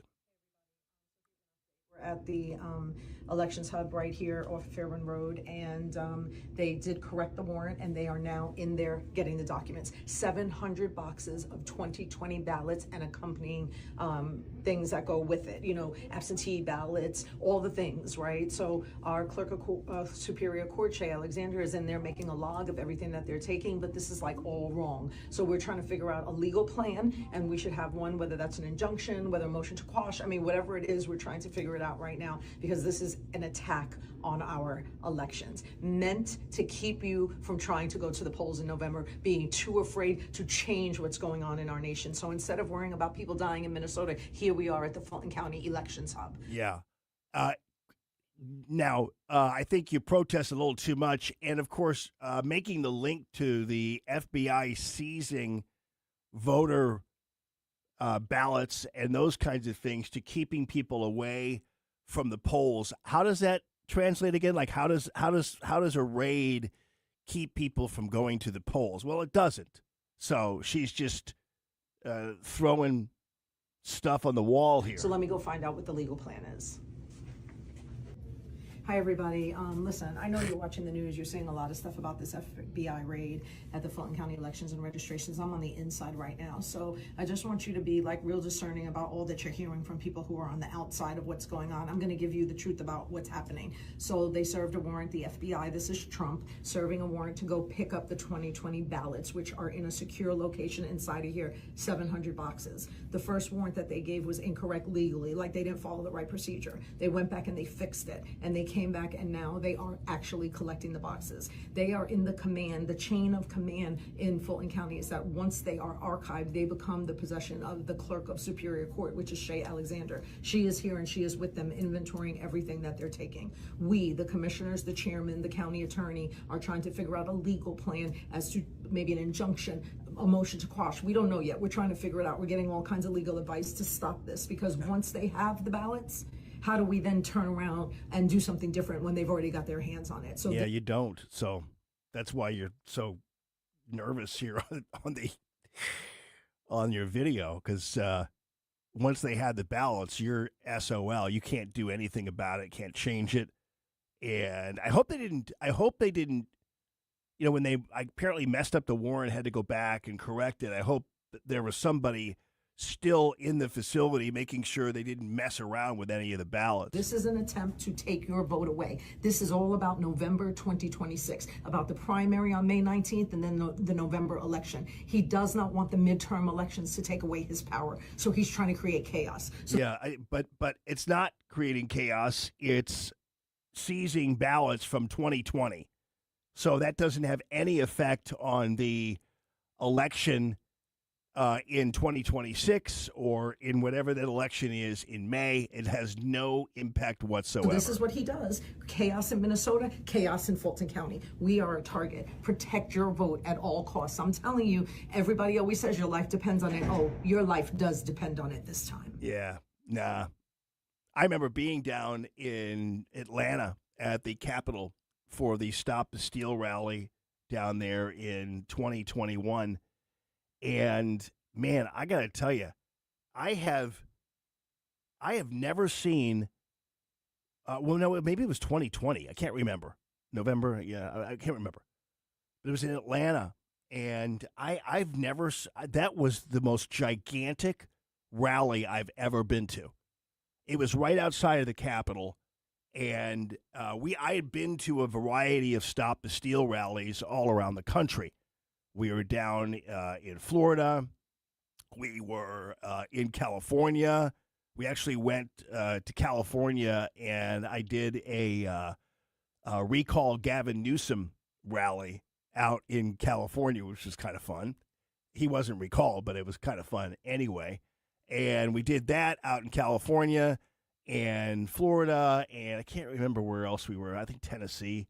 But then the one in Atlanta was gigantic. And so this idea somehow that she thinks that Atlanta voters care at all about how this is all going and that they're not going to go to the polls, based on the number of the Georgia voters that I saw coming out to the Stop the Steal rally, that was absolutely incredible. So I think she's speaking to a small group of individuals who probably wanted to cheat, but the rest of those people in Georgia want actually fair elections, and we'll see how it goes. All right, real quickly, because she wanted to bring up Minnesota, so yesterday I put a Facebook post on because I still, people get upset. I'm sorry, but I always liked the Patriots. For some reason, people always hated Tom Brady, and I never could figure that out because Tom Brady is probably one of the greatest quarterbacks that ever lived, and that's never going to change. Like, your opinion about Tom Brady is never going to change the fact that Tom Brady is one of the greatest quarterbacks who ever lived, and there will be few quarterbacks to kind of catch up to him, but we'll see now in this day and age. So regardless of what you think about Deflategate or whatever, basically Bill Belichick, okay, he was up for the first vote for the National Football Hall of Fame. And Belichick was part of or commanded 8 Super Bowls, 8 of them. Once when he was a defensive coordinator or offensive, I can't remember, for Bill Parcells, two of those Super Bowls, and then 6 of them on his own as the coach of the Patriots. Now, you might think, well, maybe he cheated on all of those, but that would be hard to believe. And so the sports writers, and I'm convinced of this because I think generally sports writers are like a lot of people in the media. They're jealous losers. They have never really done anything. So all they do is kind of report on people doing things. That's kind of what they do because they don't accomplish anything. They just report on people, sports writers particularly, report on people in sports. And sports writers are, for some reason, and I don't know why, notoriously liberal. I have no idea why that is.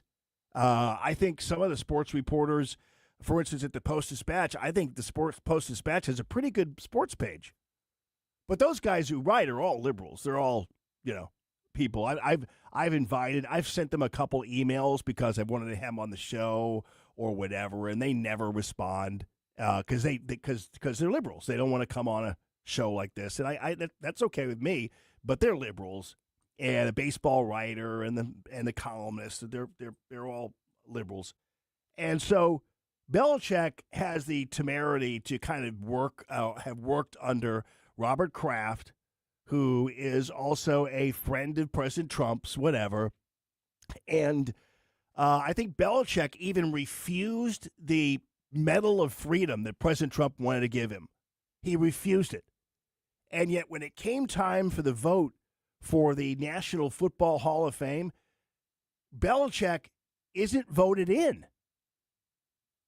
I mean, what does it have to take to get into the Hall of Fame if you can't get into the Hall of Fame after being part of 8 Super Bowl wins? How does that happen? And it can only happen because these individuals are trying to exact revenge on Bill Belichick and Robert Kraft and the rest of the gang, and they're playing out their TDS, which must have happened. So anyway, I put that up on Facebook, and one woman, and she's from Minnesota of all, because I asked, like, why do you think he was, what was it? And a lot of people are like, well, because he's a cheater and he's all this. And I get it. We'll just wait another year. Fine, whatever. And then the one woman says, because he's a pedophile. And so this woman, of course, is lying. So I go to her Facebook page, and, of course, it's all Minnesota, Antifa stuff and that kind of thing. And I first put up a picture of Joe Biden molesting a little girl during the Senate swearing-in ceremonies, which he did a lot. He always molested like a 12-year-old daughter of somebody coming in. And then I showed pictures of illegal aliens who were arrested for sexually abusing little kids. And I said, so you mean like these pedophiles that you're protecting up there in Minnesota? So these people are nuts, man. I don't even know where they're at here. But the one thing that we have to continually remind them is that the people who are on the streets right there are defending rapists, sex traffickers, and fraudsters, and nothing changes that. Alex Priddy was defending child molesters, illegal alien rapists, illegal alien drug traffickers, illegal alien murderers, and Somalian fraudsters. That's who Alex Priddy was defending. That's who Renee Good was defending. That doesn't mean they should die, but it definitely doesn't mean that they're these angels that everybody portrayed them to be. That's all there is to it. Good afternoon, everyone. Let's dig deep into what's happening with the City of St. Louis crime. Brenda Talent is going to be joining us from the Show Me Institute right over this. This is Common Sense Radio.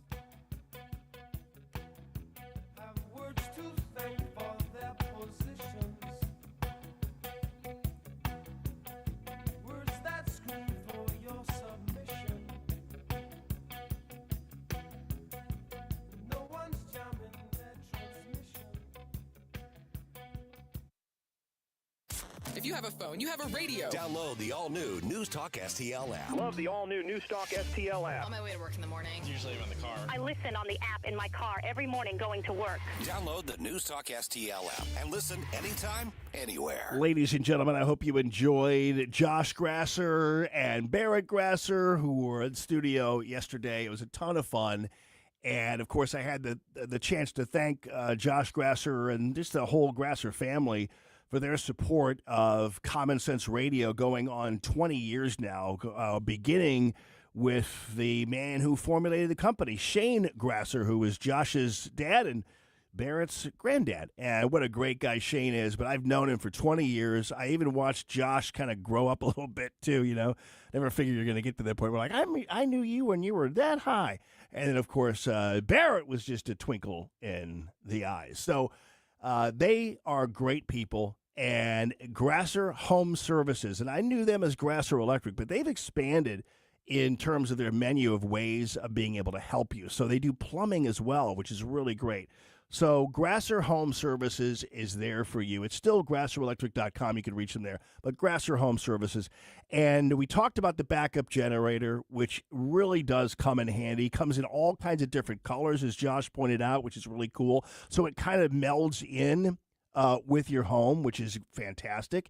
And, of course, no job too big and no job is too small. Whether you are in the commercial end of it or whether you are residential, they'll help you with anything you possibly need. Grasser Home Services and plumbing as well. Don't forget, as I suggested, go ahead and make a list of some of the things around your house that are bothering you electrical-wise, whether it be that janky little outlet or whether it be just an outlet that isn't in the right place or whether it be flickering lights, whatever it happens to be, they will make it happen for you and get the job done at a great price and with a respect for your schedule and with all the attention to detail that you're going to require as a customer. Also, by the way, if you are a fledgling electrician, they are, in fact, hiring. So if you want a career and you want to be kind of raised up in the Grasser Home Services field, they can help you with that. Check it out, grasserelectric.com. That's grasserelectric.com.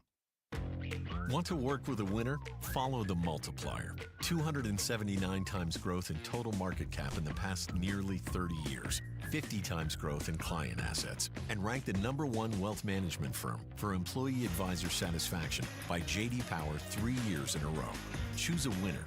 Choose Stifel, where success meets success. Stifel Nicholas & Company Incorporated. Member SIPC and NYSE. For J.D. Power 2025 award information, visit jdpower.com/awards.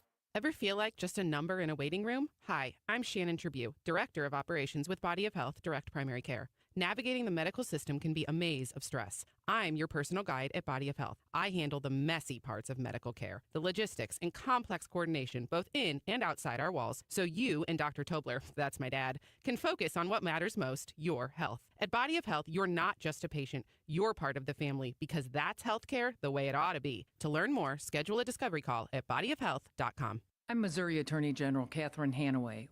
When severe weather hits, scammers often follow. They may pose as charities, jack up prices on essentials, or offer fraudulent home repairs. I'm committed to protecting Missourians from those scams. If you've been targeted or suspect price gouging, report it to our office at 800-392-8222 or online at ago.mo.gov. Paid for by the Missouri Attorney General's office. On the next Larry Connors USA. The story behind the story when the Space Shuttle Challenger exploded. Larry Connors USA. Now weeknights 6 until 8 on News Talk STL.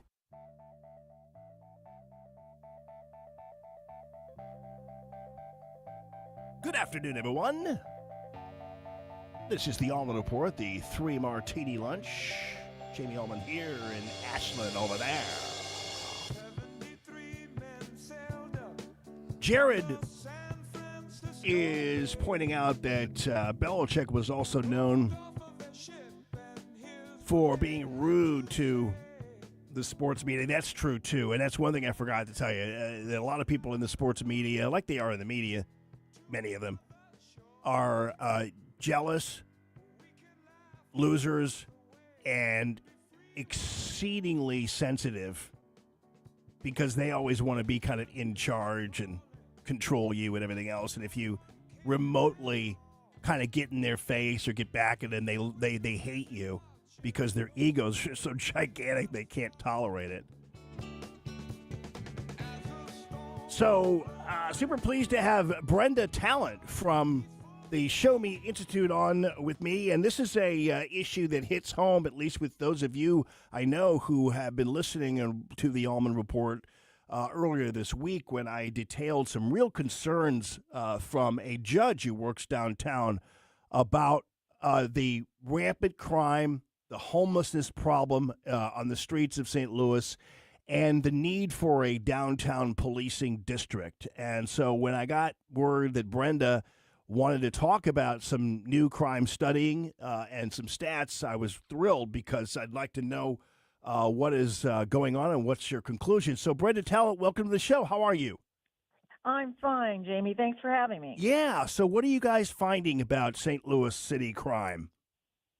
Well, first of all, everyone needs to understand these crime statistics are difficult. I mean, compiling them, ensuring that things are being reported. So they're definitely underreporting of crime. So it becomes very difficult to get a handle on really, how much of it's going on. Now, I will say this. The data shows that in the city of St. Louis, crime has been declining. The main exceptions are in the area of homicide and motor vehicle theft, where homicides, by the way, are still high, but they remain, they're down from 2020, but they're still slightly higher than decades ago. Car thefts have surged. And so when we look at what data we have available to us, we can say, well, actually, crime is going down. But that's not to say things are all rosy. I had one person say, well, it was horrible. Now it's really bad. So the perception and the reality, in other words, your perception isn't going to change until there's a real change in how people perceive the city and really feel safe in it. So we've had some good developments. We have a circuit attorney who's prosecuting cases, Gabe Gore. We still have our policing force understaffed. We need more police. Apparently, this is an issue that urban areas across the nation are facing. It's hard to recruit more policemen.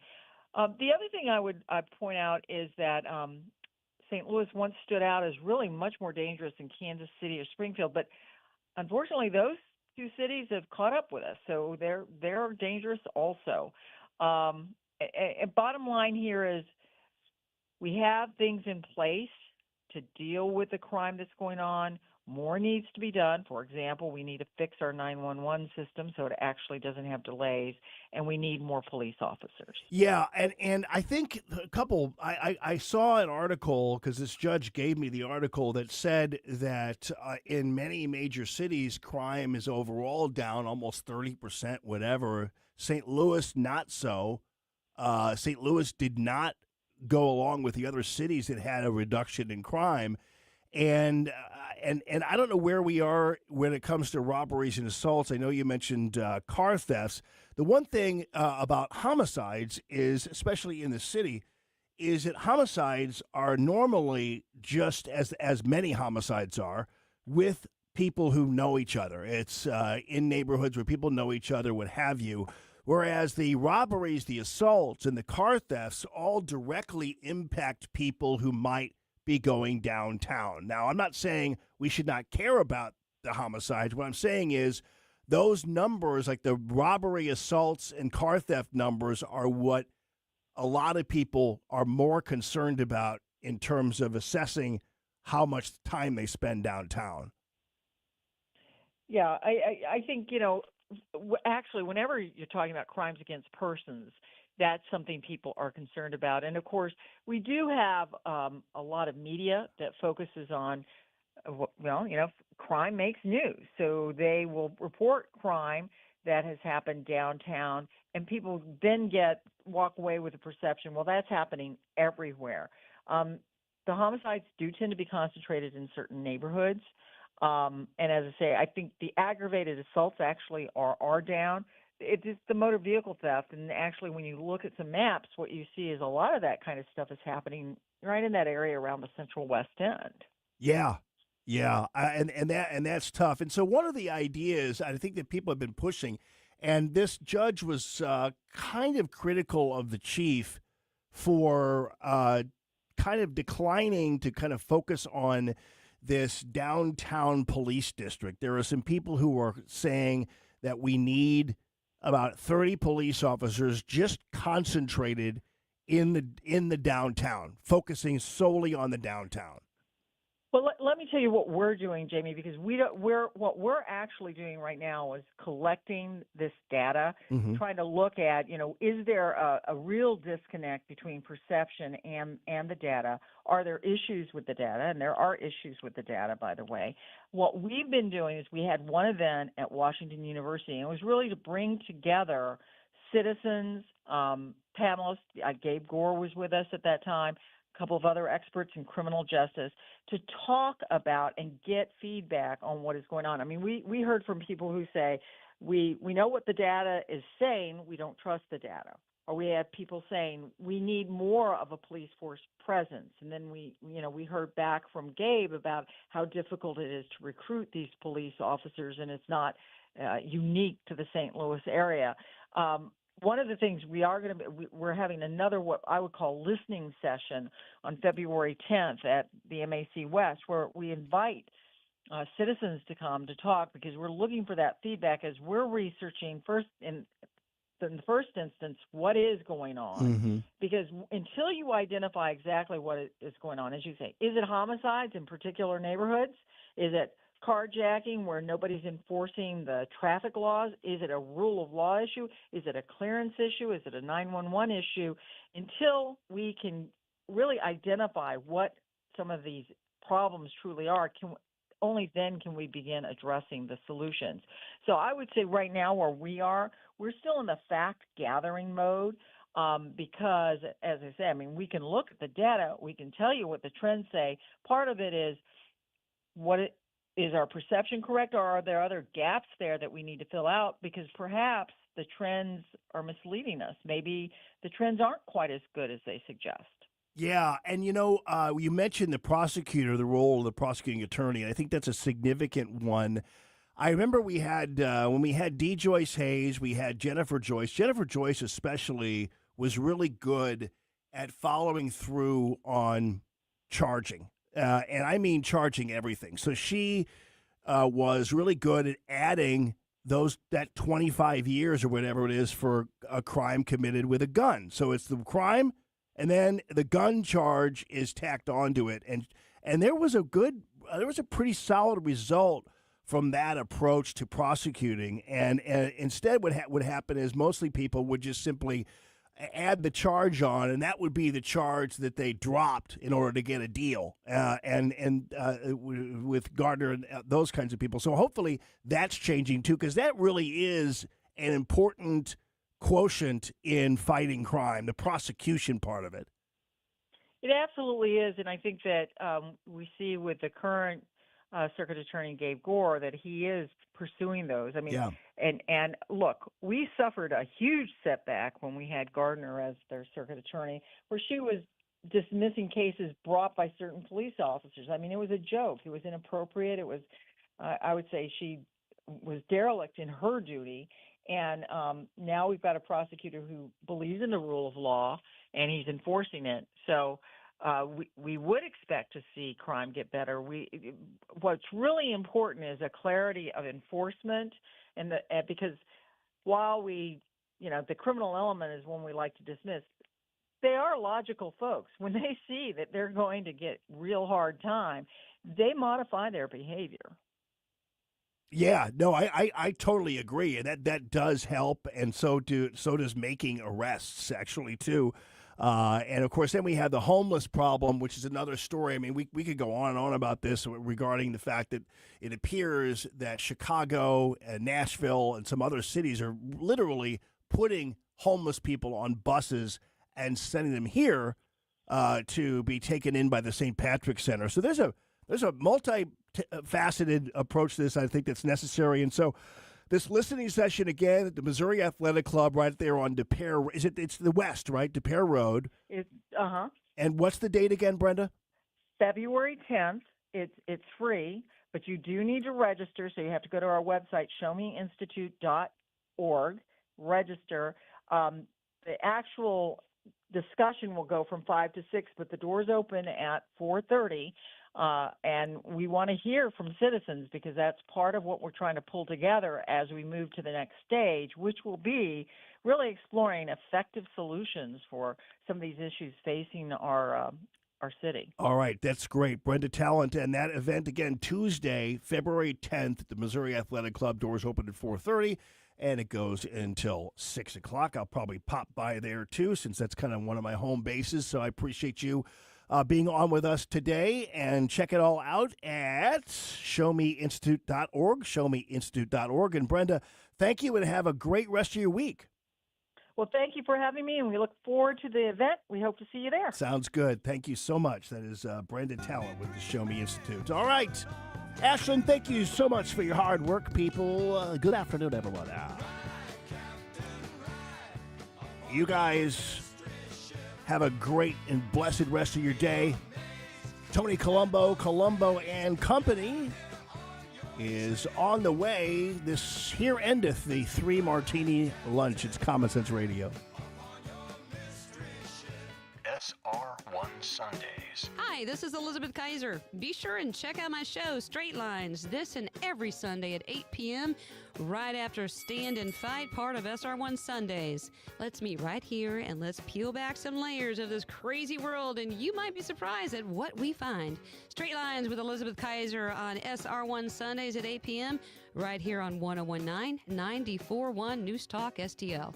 Straight Lines with Elizabeth Kaiser on News Talk STL. JC's Wayback Machine. Since this is the big sit around and wait week for football fans, I thought we'd go in an opposite direction this week. Our A-list celebrity interview is with a gal who sang lead vocals for one of the biggest pop bands of the 80s, Susanna Hoffs of the Bangles. I'll tell you why the beautiful Beverly D'Angelo Kissed Me, plus great forgotten tunes from the 90s, 80s, and 70s, all brought to you by the Weber Automotive Group. It's JC's Wayback Machine. Every Saturday night, 6 to 9 on News Talk STL. If you turned 65 recently like me, it's important you find a Medicare Advantage plan that gives you the coverage you're looking for. But finding one can be difficult. The best thing I did, and I suggest you do the same, is call a licensed insurance agent and let them walk you through your Medicare Advantage plan options. There are so many benefits you have access to, so make the call now and let the representatives explain everything to you. Our licensed insurance agents can offer you a variety of Medicare Advantage plans. Plus, the call is free, the information is free, and there's no obligation to enroll. We're here to make it easy for you to select a Medicare Advantage plan that may work for your needs. Finding a Medicare Advantage plan can be easy if you do what I did. Make a quick call right now to learn more. Thank you. 800-439-7851.